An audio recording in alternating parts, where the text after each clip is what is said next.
¿Por qué hacer pasar una serie con temáticas tan retorcidas como serie infantil? ¿Por qué apuntar a los niños con personajes de colores y de apariencia caricaturesca y promocionarse entre los pequeños, cuando en realidad el producto no es para niños? Yo te diré por qué, mi querido Dross. Porque esa animación no es para niños. Tiene los comentarios activados, no está en YouTube Kids, el show genuino al menos. No está en Netflix Kids y está catalogado como TVPG, es decir, debe verse con supervisión paternal. Algo que claramente esos ineptos que te escribieron no hicieron. Bueno, eso suponiendo que este caso sea genuino, y espero que de verdad no lo sea, porque si lo es, ¡ay, Celestia! Estamos volviendo a los años 2000 donde todo lo popular era satánico. Pikachu, el dios de la reencarnación. Cuando tus hijos están jugando con Pikachu, ellos están jugando con el propio diablo. ¿Realmente es tan complicado? Obviamente, si algo así llegara a suceder, si Mila Kunis o otra mujer llegase a interpretar a la Mole, sería un absoluto desastre. No solo eso, sino que sí existe una posibilidad de que la Mole sea mujer. Pero en serio, es increíble que este tipo de mentalidad aún exista y esté generando esta clase de contenido basura y difamatorio. Peor aún, quieren atacar y limitar a la gente que sí tiene talento y visión artística solo porque lo que crea no es apropiado para el público al que ellos creen que va dirigido. Pero eso no es verdad. Sin embargo, el consuelo que tenemos ahora es que a diferencia de principios del siglo, ahora hay más gente que está concientizada y sabe perfectamente que no toda la animación, por más linda y estética que luzca, va dirigida a los niños, y por lo tanto no se tragan este cuento. Esto se debe a una cosa, y es que el medio de la animación ha estado tomando fuerza y seriedad en los últimos años, tanto para las audiencias como para muchos creativos en la industria, lo que ha generado una resistencia al prejuicio de que la animación es enteramente un género infantil. Vaya, ni siquiera es un género, es un estado, un formato, un medio para contar historias tanto o hasta más de lo que puede hacer una cámara y unos actores.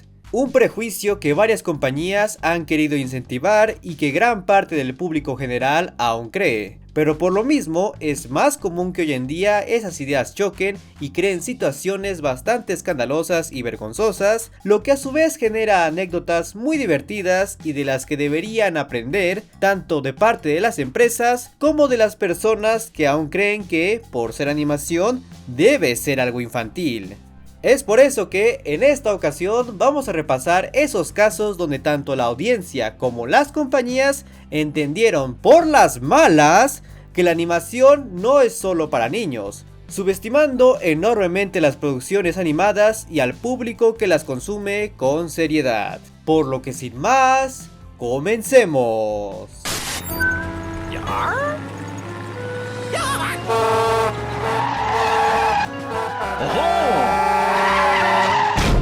Iniciamos con un clásico que no posee un caso en particular, sino una decena de casos que prueban la ingenuidad e ignorancia tanto de los niños como de los padres, pero principalmente el afán de los padres de querer echarle la culpa a otros que a ellos mismos. Y estoy hablando de Happy Tree Friends, una serie web creada en el 99 que consiste enteramente en ver animales de colores con una apariencia y estilo artístico inocente siendo masacrados y destrozados de las formas más vísceras posibles. O sea, prácticamente un festival de gore que cualquiera con un estómago sensible, como su servidor, no disfrutaría de ver. Como se podrán imaginar, el estilo tan aparentemente inocente y colorido haría pensar a cualquiera, en primera instancia, que se trata de unos simples cortos para un público altamente infantil. Por lo que, hasta cierto punto, no podemos culpar tanto a los niños como a los padres de creer que esta es una serie infantil.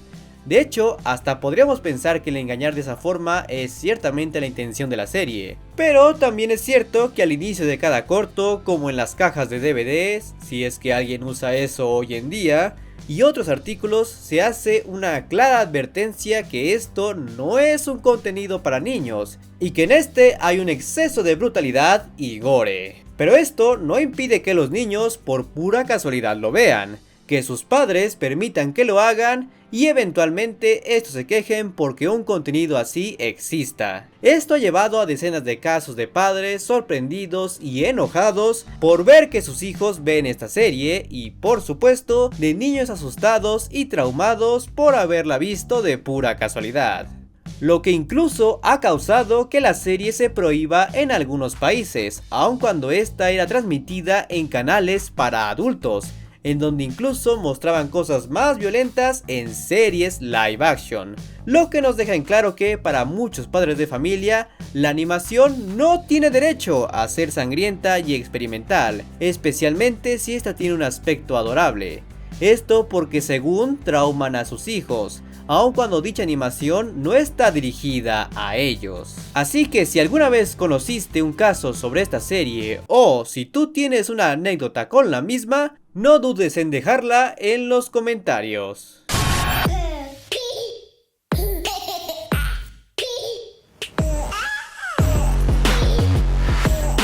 Seguimos con un caso bastante similar al anterior, pero con un giro un tanto gracioso, y estoy hablando de Adult Swim, la sección de Cartoon Network enfocada enteramente para adultos y que tuvo la peculiaridad de que durante mucho tiempo se transmitió en el mismo canal durante el horario nocturno, cosa que como se imaginarán causó muchas controversias, sobre todo aquí en Latinoamérica, donde el bloque fue recortado y eventualmente eliminado. Similar a lo que ocurría con Happy Tree Friends, Adult Swim ha sido víctima de muchas quejas de padres de familia por su transmisión de contenido para adultos, argumentando que un canal infantil no debería tener ese tipo de contenido y que series como esa corrompían a los niños. Básicamente la misma mentalidad conservadora de que la animación debe ser únicamente para niños. Estas quejas afectaban principalmente en Latinoamérica, donde estas hicieron que el bloque se recortara, dado que en Estados Unidos esta iniciaba a las 9 p.m, mientras que acá llegó a estar hasta la 1 o incluso a las 3 de la mañana, cosa que a su vez perjudicó sus niveles de audiencia. Tristemente, esto no paró las quejas y eventualmente en 2007 Adult Swim fue retirado de las programaciones latinoamericanas. Sin embargo, en Estados Unidos las cosas parecen ser un poco mejores. De hecho, el bloque ha tenido bastante popularidad en los últimos años, llegando a expandir su horario permitido, aún pese a que siga habiendo padres que levantan quejas al respecto. Pues incluso hace algunos años, una Karen de Twitter llegó a querer cancelar el bloque, dado que, según entiendo, encontró el contenido del canal en su respectivo horario, citando lo siguiente: Cartoon Network fuera de horario, te lo tiran a la cara, esperan que ustedes no sean el tipo de padres que controlan lo que sus hijos ven y hacen, están ocupados condicionándolos. ¿Qué ves aquí? Veo brujas abusando de bebés. Esto no está bien. Esto no es gracioso. Por supuesto, la gente que sí sabe se burló de esto y usaron el famoso término de Karen, lo que llevó a que dicha Karen pusiera su cuenta en privado. Así que esto sirva de lección de que antes de que digas algún tipo de queja, asegúrate de leer las respectivas advertencias que hay al inicio de este bloque. ¿Verdad, Dross? Por lo que para esta cadena le espera un gran futuro por delante, al menos eso espero, ya que hasta sorpresivamente regresó a Latinoamérica hace 2 años, no como un bloque en Cartoon Network, sino como un canal completo, con todo el contenido originario de ahí y hasta algunos animes. Tomen eso, Karens. Movie experiences as kids. So many kids watch these movies over and over And over and over and over and over and over. Ahora pasamos al otro lado de la moneda, ya que en este puesto no es la audiencia la que debe entender que la animación no es solo para niños, sino la propia industria. Y esto es por la entrega 94 de los Óscares que se llevó a cabo en 2022, y que era hasta hace poco la entrega más olvidable y polémica hasta la fecha, dado que solamente es recordada por la bofetada de Will Smith hacia Chris Rock. Eso hasta que llegó el 2024 con sus numerosas nominaciones a Emilia Pérez y le quitó ese puesto. Sin embargo, en su momento, esta edición era recordada por otra cosa, y es la ofensiva entrega a la mejor película animada, pues resulta que, si ya de por sí es mal visto que Disney gane ese premio, por el desprestigio que se les hacen a las otras cintas, el discurso que se dio en esa ceremonia ofendió a gran parte de la industria de la animación, ya que en este, las tres princesas live action de Disney, Lily James, Naomi Scott y la en ese entonces más polémica Hailey Bailey, llegaron al escenario e hicieron una presentación que, más que hablar bien de la animación y de su importancia en la industria, la denigraron a hacer solo algo que consumen los niños y que los adultos lo ven como algo hartante, básicamente diciendo que la animación es algo infantil. Lo más irónico de este asunto es que entre los nominados estaba Phil, una película animada para adultos, y que además en casi todos los años hay una película de esta índole entre los nominados, pero siempre es ignorada. Y como cereza en el pastel, no hay que olvidar que El Limpia Parabrisas fue el corto animado ganador de ese año, y este era para adultos, lo que deja todavía más mal parado ese discurso chafa. En respuesta a esta gran ofensa, miles de amantes de la animación y gente que trabajaba en el medio mostraron su disgusto y ofensa ante esa presentación, y entre ellos estaban Phil Lord y Christopher Miller, los genios detrás de las aclamadas películas de Lego, las películas animadas de Spider-Man y la familia Mitchell vs. las máquinas, la cual estaba nominada ese año, donde hicieron su propia respuesta, resaltando cómo la animación debe ser vista como un estilo, no un género. Y encima de todo esto se generaron decenas de videos y otros contenidos sobre cómo los Óscares y la Academia han desprestigiado la animación desde siempre, básicamente demostrando que el público ya se toma en serio este medio y que es hora de que la Academia también lo hiciese. Afortunadamente ese parece ser el caso, al menos eso quiero pensar, ya que el año siguiente los Óscares premiaron a Guillermo del Toro y su excelente película animada de Pinocho, siendo que él nos deleitó con un discurso digno y respetuoso sobre cómo la animación no es un género, sino un estilo. Y por supuesto, el ya mencionado polémico año pasado, tuvimos la victoria de Flow, que es quizás la película más independiente y de presupuesto modesto en ganar este premio. Aunque honestamente creo que ya para este punto este premio no tiene mucho valor. Y en cuanto al discurso, bueno, esa premiación no la vi, así que no puedo decir mucho, para que vean mi nivel de interés actual en esa ceremonia. Sin embargo, siendo justos, en parte se siente más como un intento de querer encubrir sus huellas de parte de la Academia, más que demostrar un genuino respeto por la animación. Pero esperemos que no sea del todo así y que sean los primeros pasos para generar un genuino respeto por este arte, aunque personalmente siento que ya es tarde para eso. Pero oigan, ya llevamos 3 años seguidos sin que gane Disney o alguna compañía mainstream. Eso definitivamente es una buena racha. Your butthole shut and your cloud ears open! Disney's not doing well, Bob. Not doing well at all. En nuestro siguiente puesto tenemos el caso del ex CEO de Disney, Bob Chapek, una de las figuras más controversiales dentro del imperio del ratón, y que ha sido catalogado como uno de los peores jefes de la industria del entretenimiento.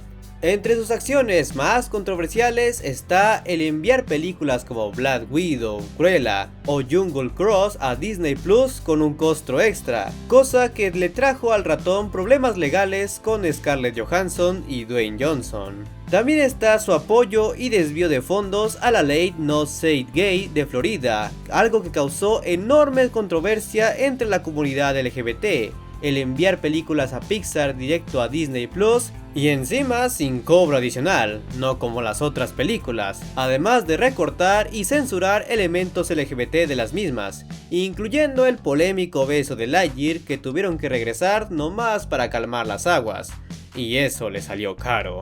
La ofensiva y absurda decisión de usar algoritmos para medir tendencias y así tomar decisiones creativas para la empresa, en lugar de dejar que los propios creativos humanos tomaran esas decisiones. Y por supuesto, el recorte de muchas series animadas, principalmente The Old House, que obligó al equipo a reducir su tercera temporada a solo 3 especiales, cosa que causó la ira e indignación de los creativos de Disney como Alex Hirsch, Matt Brainley y Dana Terrance, la creadora del show. Pero la gota que derramó el vaso fue una de sus últimas declaraciones como jefe de Disney, donde en una entrevista con WSG, Chapek denigraría a la animación diciendo que es algo enteramente infantil.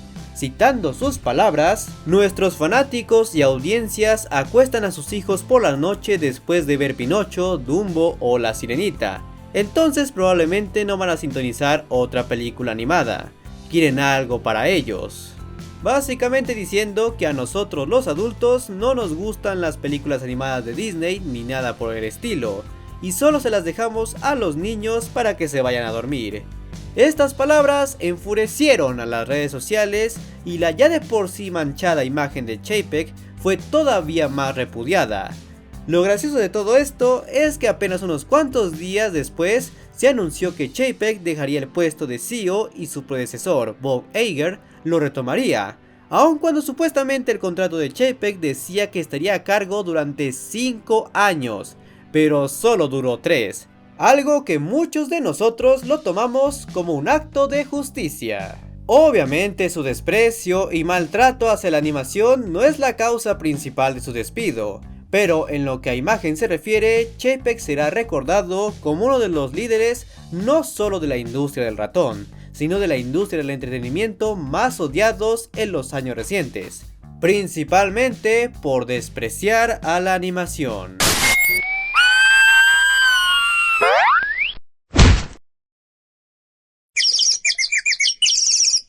Dejamos de lado la gran industria gringa para pasar a la pequeña industria latinoamericana, y más concretamente la mexicana, donde el prejuicio de que la animación es un medio infantil está todavía más clavado, tanto por la industria como por el público. O bueno, eso último ha mejorado mucho en los últimos años, y de ahí ocurre el caso de este puesto, pues algo que perjudicó mucho ese prejuicio fue el caso de Historias del 8. El 31 de julio de 2020, Televisa perdería los derechos de transmisión y comercialización de las series de Chespirito, quedándose en su totalidad con la esposa e hijos de Roberto Gómez Bolaños, creando así Grupo Chespirito, quienes se encargarían de la comercialización de todos los productos relacionados a este icónico comediante, y con la aparente visión de llevar al Chavo, al Chapulín y demás a las nuevas generaciones. Esto llevó a crear una serie o intento de serie de cortos conocidos como Historias del 8, un intento pero muy avaro y ventajoso de querer aprovechar el inmenso mercado de cortos preescolares que hay en YouTube. Y es que el 20 de febrero de 2021, la cuenta oficial del Chavo tuiteó una imagen que causó gran incertidumbre por los internautas, quienes simplemente estaban entusiasmados e intrigados por la revelación que se avecinaba. Aunque hay que decir que más que mostrar una genuina emoción por este producto, parecía más un meme. Y una burla con respecto a qué tontería podría salir de esto, ya que de por sí la imagen no indicaba que iba a ser de mucha calidad. Pero pese a toda la falta de seriedad en el asunto, nadie se imaginó que lo que veríamos sería un corto mudo, barato, de baja calidad, con sonidos gratuitos que se encuentran en internet y con un diseño de personajes y fondos bastante atroces, cosa que se convirtió en un completo hazmerreír, y algunos se lo tomaron como insultante. Algo que llegó a múltiples ataques e insultos a todas las cuentas oficiales del Grupo Chespirito, incluso con gente que, por alguna extraña razón, mandaron a estas cuentas regla 34 del Chavo animado. No, esto no es una broma. E inmediatamente dichas cuentas borraron todo lo relacionado con Historias del 8 e hicieron como que nunca existió, apenas a menos de una hora de que el corto fuera lanzado. No se sabe exactamente por qué se creó este corto de esta forma, pero se cree que, sabiendo cómo es vista y tratada la animación en México, Grupo Chespirito encargó este y otros cortos a una agencia de marketing o a un grupo de becarios con poco conocimiento en animación, y además de esto, los puso contrarreloj con una fecha temprana y un presupuesto nulo. Y pues este fue el resultado. Es verdad que este tipo de cortos orientados a niños preescolares suelen ser muy baratos y sencillos, y que un compilado de estos pueden generar millones de vistas, pero hasta estos están más cuidados y estilizados que la basura que hay aquí.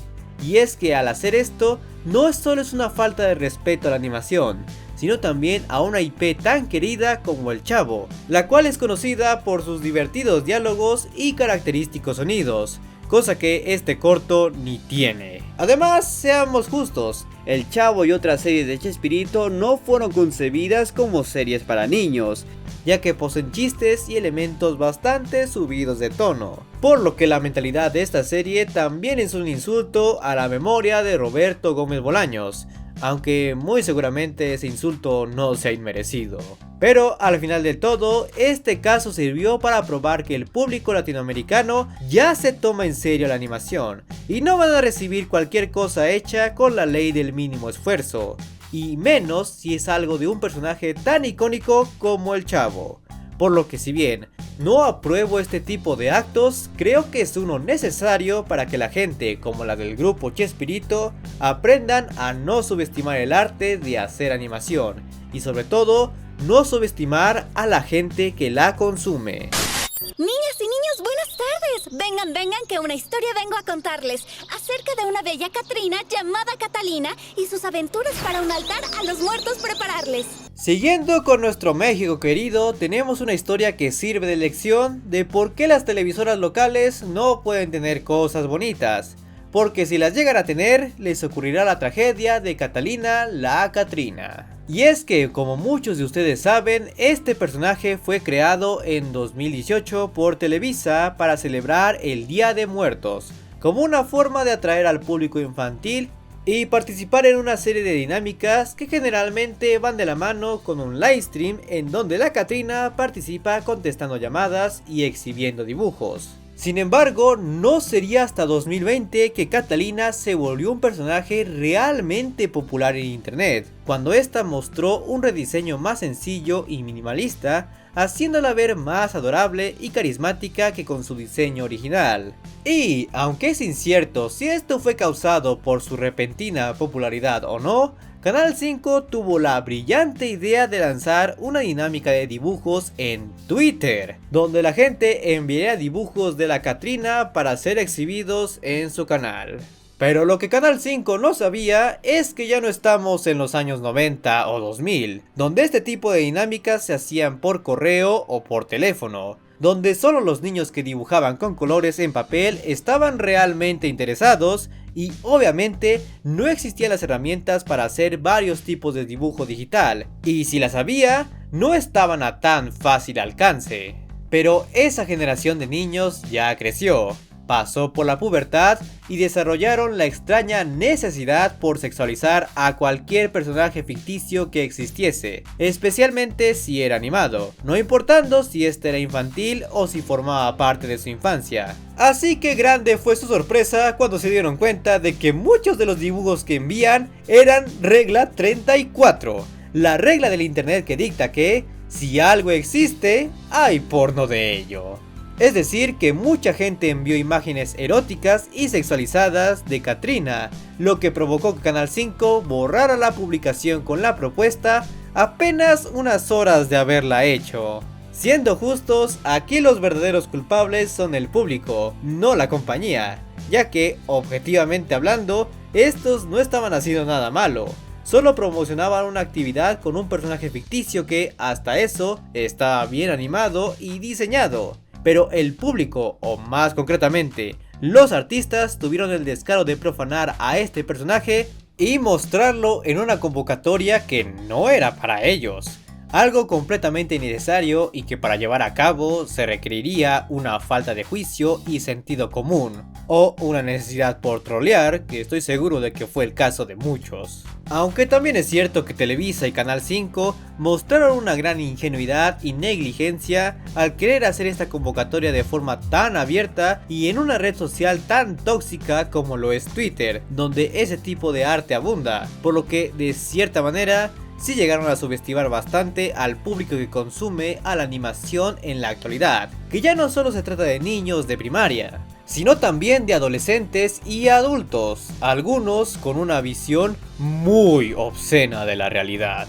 Para su fortuna, dicho desastre se hizo viral, cosa que explotó la popularidad del personaje todavía más, y les trajo ratings nunca antes vistos al canal, lo que causó que este diseño siguiese siendo utilizado el año siguiente, y hasta le dedicaran un especial animado completo, algo que quizás no hubiera pasado de no ser por esta polémica. Incluso Canal 5 se animó a hacer esta dinámica de dibujos nuevamente, solo que ahora en Facebook, donde hay más control del tipo de contenidos que se pueden subir.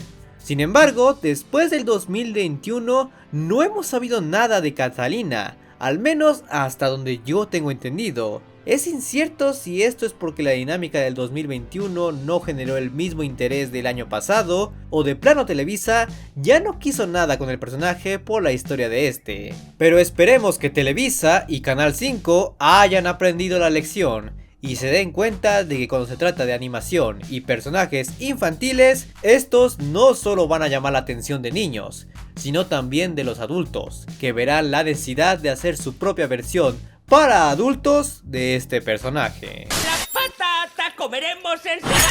¡Joder, mi piel! ¡Ah! ¡Me están arrancando la piel! ¡Me cago en la... Finalmente, como no podía ser de otra forma, para el último puesto está el caso de la fiesta de las salchichas, o Sausage Party, uno de los casos más sonados en lo que a animación para adultos se refiere, y que es quizás la vez en la que millones de personas entendieron, o al menos vieron, que existía la animación para adultos que los niños no debían consumir, ya que esta es quizás la primera película animada para adultos en ser exhibida de forma internacional en cines, cosa que obviamente atrajo varios problemas. Y es que a diferencia de casos similares como Happy Tree Friends o Adult Swim, la fiesta de las salchichas tuvo la promoción de cualquier película hollywoodense, es decir, trailers, pósters, spots y exhibición en varias salas, lo que llevó a muchos a creer que era una película para niños o familiar, por el simple hecho de ser animada, algo que terminó generando muchas controversias. Una de las más sonadas es el caso de un cine de California que exhibió el tráiler de la película completo y sin censura en la proyección de Buscando a Dory, cosa que causó llanto en algunos niños y la ira de los padres. Esto porque aparentemente el gerente no sabía que era para adultos, pues pensaba que, por ser animada, era apta para todo público. Y estoy seguro de que muchos otros cines alrededor del mundo hicieron lo mismo.